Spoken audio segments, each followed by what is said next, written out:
Hello, everyone, and welcome back to another episode of the English Learning Podcast. I'm your host, Jason, and as always, I'm here with my wonderful co-host, Julia. Hi, Julia. Hi, Jason. Hi, everyone. It's so nice to have you here with us again. Today's topic is really exciting. We're going to talk about how to build your English brain. Yes, I love this topic because it's something that really changes the way you learn English. Many people study English for years, but they still think in their own language first. Exactly.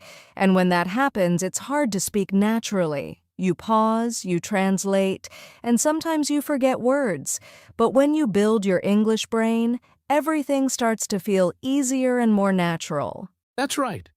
Building an English brain means training your mind to understand, think, and even dream in English without always translating. And the best part is, anyone can do it. You don't need to be perfect. You just need the right habits, a little patience, and a lot of practice. So, if you've ever asked yourself, how can I start thinking in English? Or why can't I speak fluently even though I know grammar? Then this episode is for you. We'll talk about what an English brain really means, why it's important, and simple steps you can start using today to build it. Yes, so grab your notebook, get comfortable, and let's begin our journey to building your English brain. So, Julia, before we talk about how to build an English brain, maybe we should first explain what it really means. What do you think an English brain is? Good idea, Jason. Many people hear this phrase and think it sounds strange. English brain? But really, it means training your mind to understand and use English naturally without needing to translate every word from your first language. Exactly. When we learn a new language, our brain first uses our native language as a helper. For example, if your first language is Spanish, you might think, ¿Cómo se dice esto en inglés? And then translate it. But when you build your English brain, you stop asking that question. Your brain starts thinking directly in English. Right. Let's take a simple example. If you see a cup of coffee, a beginner might first think the word in their own language and then say coffee. But someone with an English brain just sees it and immediately thinks coffee. Yes, no translation, no delay. It's fast, natural, and it helps you speak with more confidence. And here's another thing, Jason, when you build your English brain, you also start to feel English, not just know it. You understand jokes, emotions, and even small expressions more easily. That's a great point. It's like when you hear someone say, "What's up?" or "No worries." You don't have to translate. You just understand the feeling behind it. Exactly. So, building an English brain is really about changing how you experience English, not just how you study it. Well said. And don't worry, everyone, you don't have to be a genius to do it. Anyone can train their brain to think in English, just like anyone can train their body to get stronger. Yes. And in the next part, we'll talk about why it's so important to build an English brain and how it can completely change your fluency. Stay with us. It's going to get really interesting.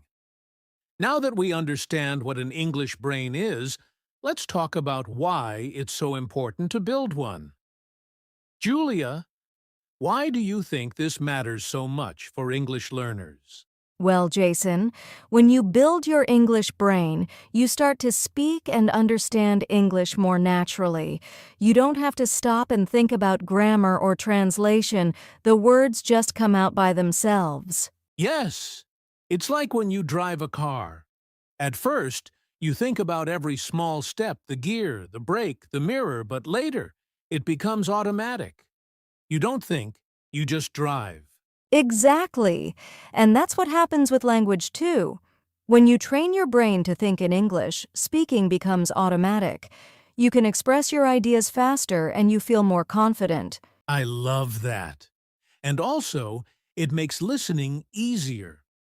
When your brain is ready to process English directly, you understand movies, songs, and conversations more quickly because you're not busy translating in your head. That's so true. Plus, it helps you enjoy English more. Learning doesn't feel like study anymore, it feels like living in the language.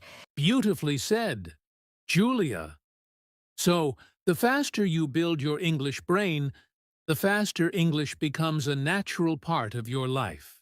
Yes, and next we're going to show you exactly how to start building it step by step. That's right.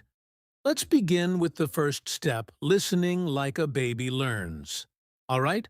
Let's start with the first and most powerful step, listen like a baby learns. Julia, what does that mean exactly? It means doing what babies do when they learn their first language. They listen a lot before they start speaking. Babies don't study grammar or vocabulary lists. They just listen to sounds, voices, and words every single day. Exactly. And that's how their brain starts connecting meaning to sound.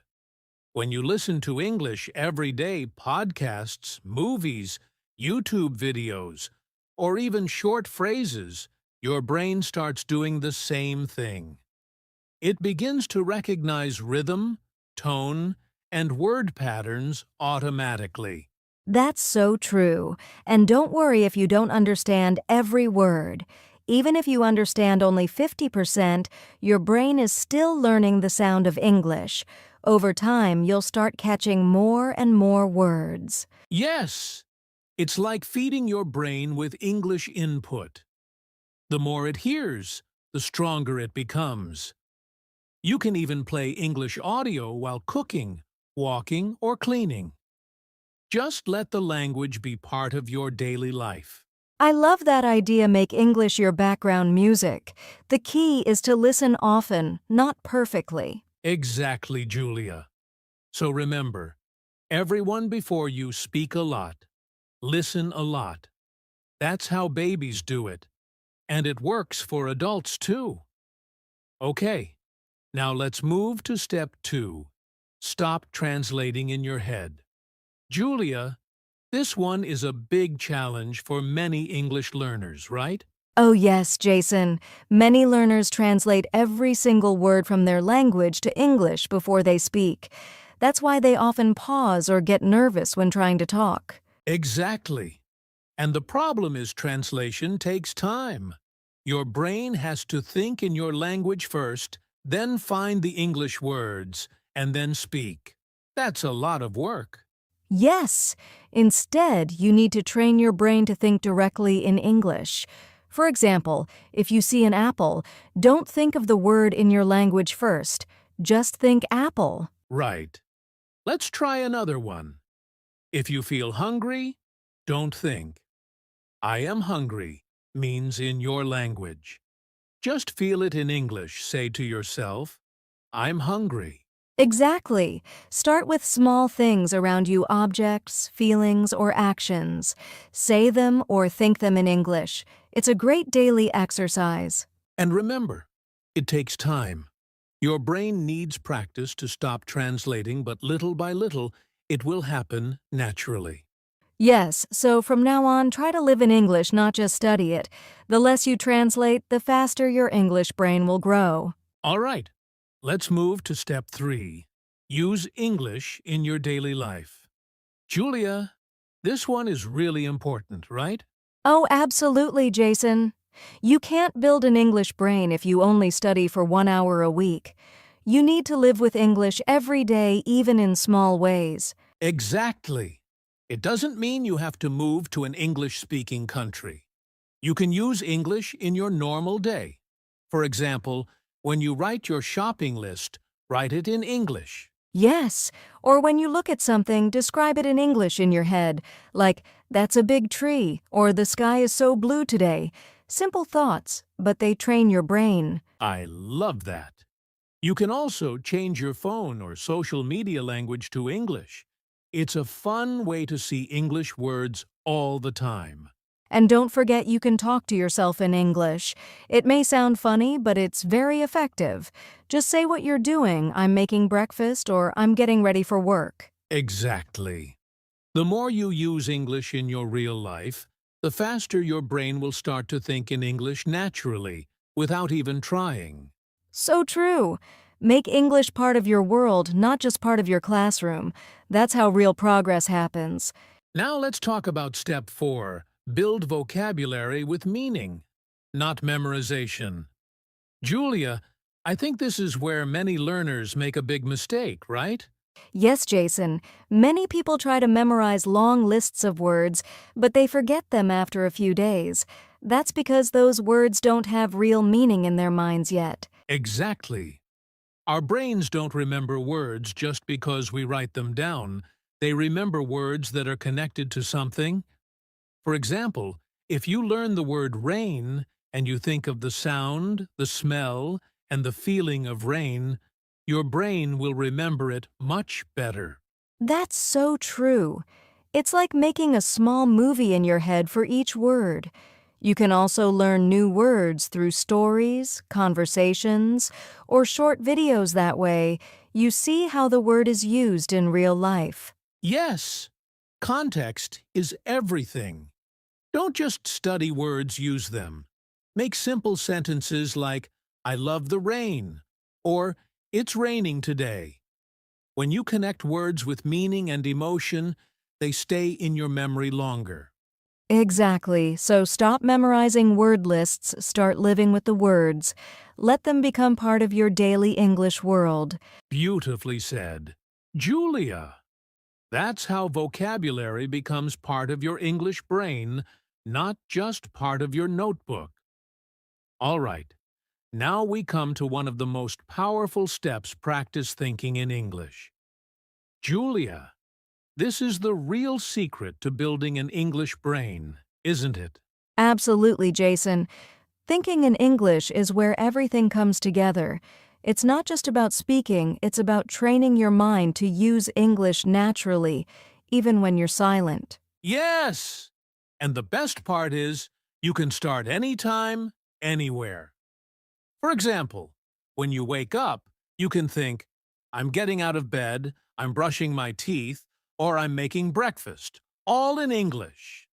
Exactly. You don't need anyone to talk to, just talk to yourself in your head in English. It's simple, but it really builds your English brain fast. And you can also think about your plans, feelings, or ideas.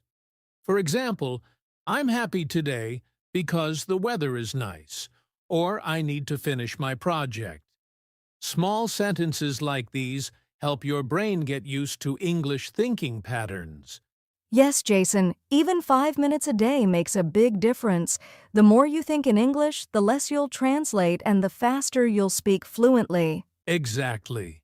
So don't wait for perfect grammar, just start thinking in English right now. Your English brain will thank you later. All right, step 6 is something every learner needs to remember, make mistakes, and keep going.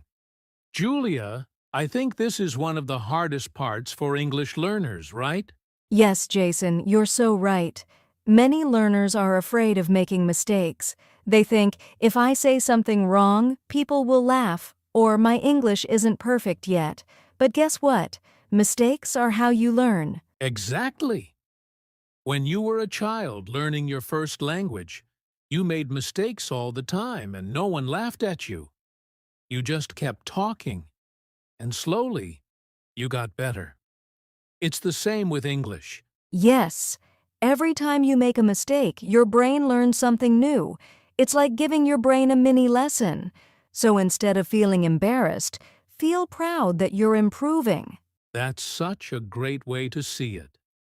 And remember, native speakers also make mistakes even in their own language. So don't wait for perfect English before you speak or write. Exactly. The key is to keep going. Learn from your mistakes, correct them, and move forward. Every word you say is a step closer to fluency. Beautifully said, Julia. So, everyone listening, don't let mistakes stop you. Let them teach you. That's how real progress happens. All right, Julia, Now let's talk about some common mistakes people make when trying to build their English brain. Yes, Jason. The first mistake I see a lot is translating too much. Even after learning many words, learners still translate everything in their head, and it slows them down. Exactly. And the second mistake is focusing only on grammar. Grammar is important, of course, but if you only study rules and don't practice thinking and speaking in English, your brain won't develop naturally. Another mistake is avoiding mistakes. Some learners are so afraid of speaking wrong that they stop practicing. But as we said earlier, mistakes are part of learning. Right. And one more big mistake is studying English irregularly. Listening, thinking, and speaking every day is what really builds the English brain. Doing it only once a week doesn't give your brain enough practice. Exactly. So, to summarize, stop translating, don't focus only on grammar, make mistakes, and practice consistently. Avoid these mistakes, and you'll see fast progress. Yes, these are small but powerful tips that make a huge difference in how quickly your English brain grows. All right, Julia. Now it's time for a mini practice activity for our listeners. This is where you get to use your English brain right away. Yes, and don't worry, it's simple and fun. Jason, what's the activity? Okay, here's what we want you to do. Look around you anything in your room, kitchen, or outside your window. Now, describe it in English, thinking in English, not translating. For example, you might say, "The sun is shining," or "I see a red cup on the table." Exactly. You can also describe your feelings or actions. For example, I'm drinking water or I feel happy today. Just simple sentences, nothing too hard. And here's a tip. Try to do this for at least 1 to 2 minutes. Speak or think about everything around you in English. The more you practice, the more your brain will get used to thinking in English automatically. Yes, remember it's okay if you make mistakes, just keep going. The goal is to train your English brain not to be perfect. So, everyone listening, take a moment now and describe your surroundings or your feelings in English. Let's make your English brain stronger today. Julia, before we finish, I want to remind our listeners how powerful it is to build an English brain. It doesn't just help you speak, it changes your whole experience with English. Absolutely, Jason. When you think in English, you understand movies, songs, and conversations more easily. You start feeling confident in speaking and even making friends in English. And the best part? It works for everyone. No matter your age or level, if you practice listening, thinking, and speaking daily, your English brain will grow stronger, just like exercising your body. Yes. And remember, every small step counts. Listening for a few minutes, thinking in English, describing your surroundings, it all adds up. Over time, you'll notice real progress, and speaking English will feel natural. So don't give up. Keep practicing and enjoy the journey. Your English brain is your key to fluency. And that brings us to the end of today's episode, everyone. Julia, it's been such a great conversation. Yes, Jason. I hope our listeners feel inspired to start building their English brain today. Remember, it's all about listening, thinking, practicing, and not being afraid of mistakes. Absolutely. And don't forget, consistency is key. A few minutes every day will take you much further than hours of studying once in a while. Exactly. Keep practicing, enjoy the process, and celebrate every small step. Your English brain will grow stronger with each day. Thank you so much for listening, everyone. If you enjoyed this episode, make sure to subscribe to the English Learning Podcast and share it with your friends. Yes, and stay tuned for our next episode where we'll continue helping you think and speak English more naturally. See you next time, everyone. Keep practicing And remember, your English brain is growing every day.